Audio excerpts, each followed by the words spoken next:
Maibabahagi ako sa inyo ang tungkol sa aklat ni Obadiah o Obadyas sa wikang Tagalog. Ang Obadyas ay nangangahulugang lingkod ng Panginoon o sumasamba kay Yahweh sa wikang Hebreo. Ang panahon ng kanyang pamumuhay, si Propeta Obadyas ay isa sa mga 12 minor prophet sa panahon ng Old Testament time.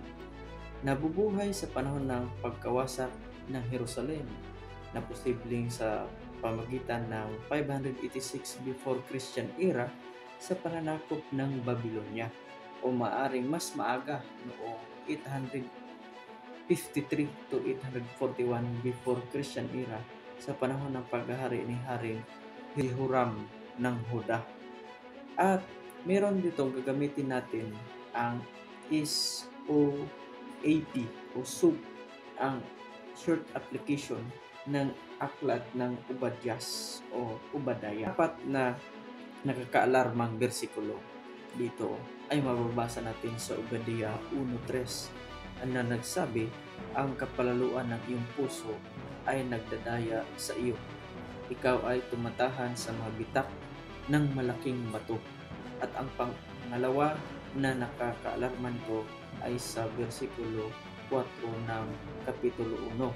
Bagaman ikaw ay pumapaibabaw sa na parang agila at bagaman ang iyong pugad ay malagay sa gitna ng mga bituin, pababain kita mula roon, sabi ng Panginoon. At ang pangatlo sa Obadiah 1:10, dahil sa iyong ginawa sa iyong kapatid na si Jacob, ikaw ay mapupuno ng kahiyan at malilipol magpakailanman.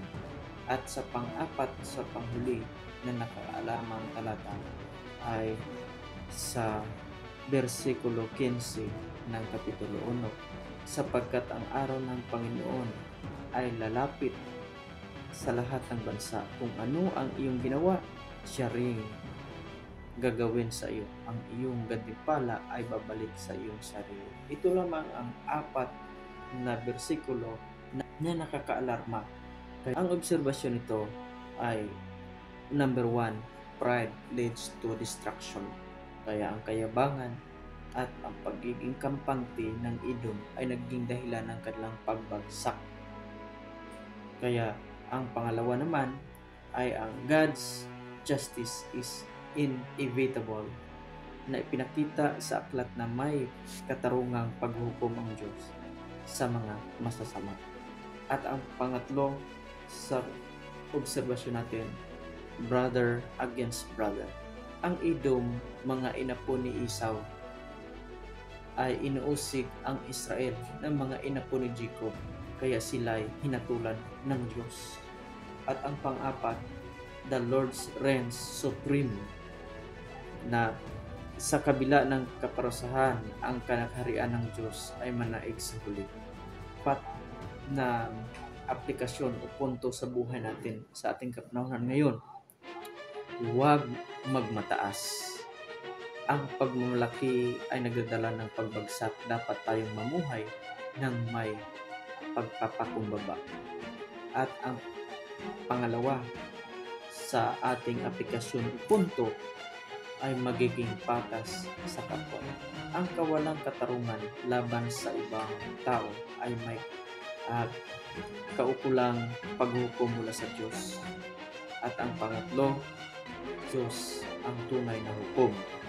Hindi natin kailangan ipaghiganti ang ating sarili dahil ang Diyos ang gagawa nito. At ang pang-apat, magtiwala sa plano niya. Kahit anong mangyari sa mundo, ang kaharian ng Diyos ang maghahari magpakailanman.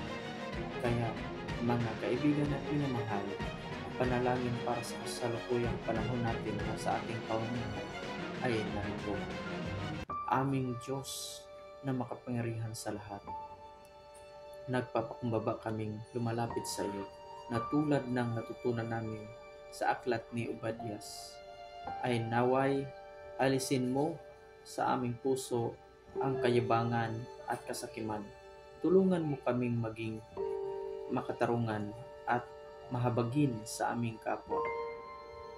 ipinagdarasal namin ang mga bansang nasa sigalot at digmaan.